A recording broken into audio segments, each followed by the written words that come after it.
Today, I will be making a simple attendance counting sheet. So let's get started. First, let's create the date. I will only use 10 days as an example.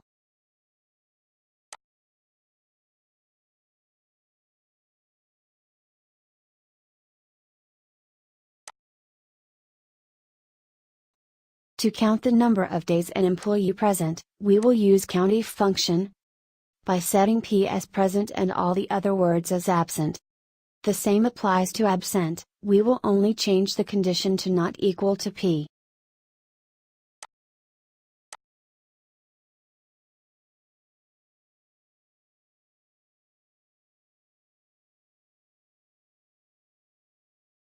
Now just drag down the function column and all the employees will now have the same counting function.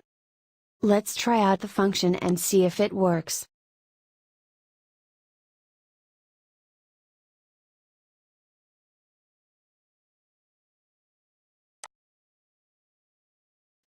As you can see, the number of present days increased while the number of absent days dropped as P is entered.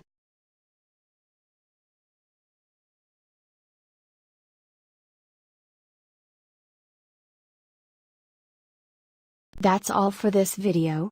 Thank you.